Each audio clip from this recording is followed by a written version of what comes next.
Assalamualaikum dan salam Malaysia Madani. Forum Antarabangsa Islamofobia menjadi pentas dialog terhadap sebarang isu yang timbul.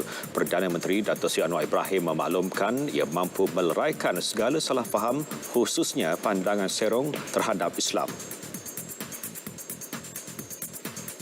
Ia menjadi suatu permasalahan besar dengan kebangkitan faham perkauman sempit, rasisme atau fasisme. Ada yang dikatakan ekstrim kanan yang muncul di beberapa negara, tetapi juga mengajak perbincangan dan wacana supaya cara kita jawab dan respon kepada masalah ini juga berdasarkan wacana akliyah, tradisi akliyah, reason discourse, ya. Bukan enmity atau permusuhan yang berlarutan.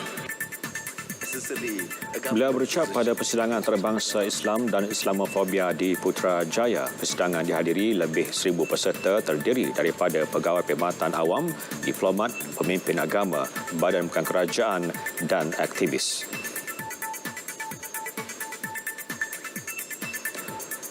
Polis menegaskan penahanan ke atas 2 pelajar yang tidak berpuas hati dengan soalan peperiksaan sijil pelajaran Malaysia dibuat mengikut undang-undang. Berdasarkan peruntukan itu, tiada pengecualian diberi kepada mana-mana pihak berdasarkan status mereka.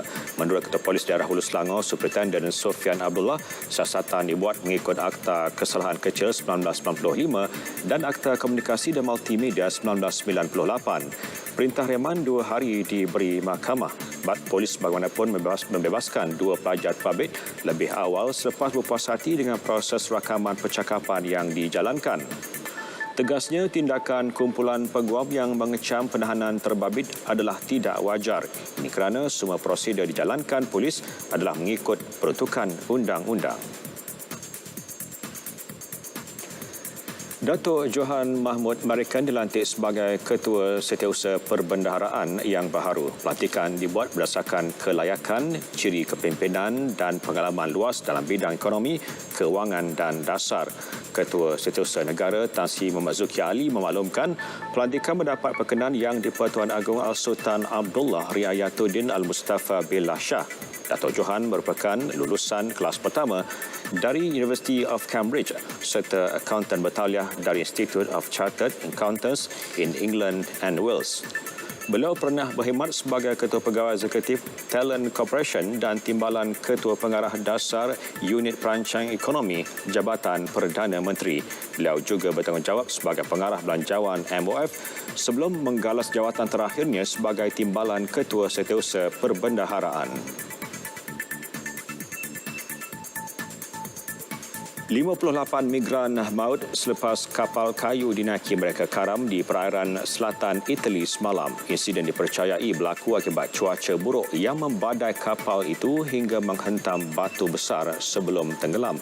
Pasukan penyelamat percaya kira-kira 140 hingga 150 individu berada atas kapal tersebut. Muatan berlebihan mengakibatkan kapal karam lebih cepat. Setakat ini 81 individu dilaporkan selamat, manakala 20 lagi dimasukkan ke hospital untuk rawatan susulan. Pencarian baki mangsa yang masih hilang sedang giat dilaksana.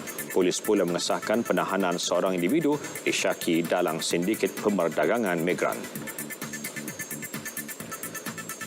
Presiden Ukraine Volodymyr Zelensky memecat Eduard Moskalyov, komander kanan tentera yang membantu memimpin perang melawan Rusia di wilayah timur. Alasan pemecatan bagaimanapun tidak didedahkan. Moskalyov dilantik ke jawatan komander sejak Mac tahun lalu, tidak lama selepas Rusia menceroboh Ukraine pada 24 Februari. Media tempatan melaporkan sebelum memecat Moskalyov, Presiden telah melakukan tindakan sama terhadap beberapa pegawai kerajaan lain. Pemecatan dibuat ketika skandal rasuah membabitkan Kementerian Pertahanan Ukraine sedang memuncak. Sekian berita semasa 3. Salam Malaysia Madani.